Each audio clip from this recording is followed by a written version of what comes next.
आ रही है कि नंदीग्राम के पूर्वी भिकुटिया इलाके में बीजेपी कार्यकर्ता का शव लटका हुआ मिला है। इस शख्स की उम्र करीब 50 साल बताई जा रही है। मृतक की बेटियों ने आरोप लगाया कि उनके पिता को पिछले कई दिन से धमकियां मिल रही थी। टीएमसी के समर्थक जो उनके पिता को धमकियां दे रहे थे, इसी वजह से पिता ने खुदकुशी कर ली, ऐसा परिवार की तरफ से कहा जा रहा है। टीएमसी की धमकी के चलते, टीएमसी की डर की वजह से खुदकुशी की है। परिवार की तरफ से यह आरोप टीएमसी पर लगाया जा रहा है। तो एक तरफ नंदीग्राम में सबसे बड़ा सियासी संग्राम, आमने सामने ममता बनर्जी और शुभेंदु अधिकारी, और वहीं नंदीग्राम से बड़ी खबर यह कि नंदीग्राम के पूर्वी भिकुटिया इलाके में बीजेपी कार्यकर्ता का शव लटका हुआ मिला।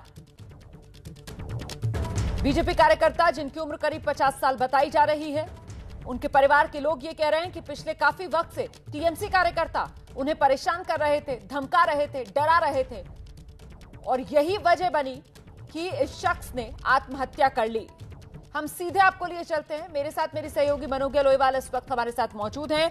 मनोज्ञा, एक तरफ सबसे बड़ा सियासी संग्राम नंदीग्राम में, और वहीं दूसरी तरफ इस तरीके की खबरें भी लगातार सामने आ रही हैं। कहीं से झड़प की खबर, कहीं पर शिकायतें ईवीएम से छेड़छाड़ की, और अब यह खबर कि बीजेपी कार्यकर्ता ने खुदकुशी कर ली टीएमसी कार्यकर्ताओं के दबाव की वजह से।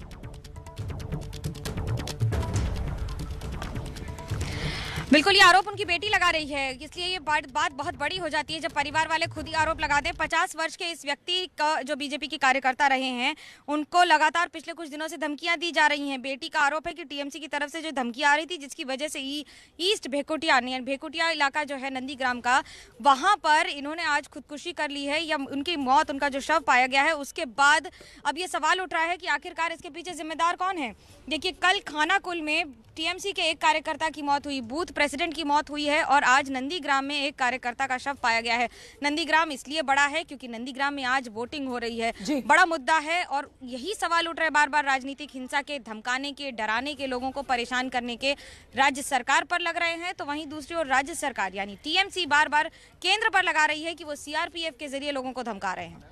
बहुत बहुत धन्यवाद फिलहाल इस तमाम जानकारी का। और आगे बढ़ते हुए मैं एक बार फिर से दर्शकों को बता दूं कि बंगाल में अभी सुबह 9 बजे तक का आंकड़ा सामने आ गया है। वोटिंग परसेंटेज करीब 16% मतदान हो चुका है। अगर आप भी वोटिंग वाले इलाकों में रहते हैं तो फिर अपने मताधिकार का प्रयोग जरूर कीजिए।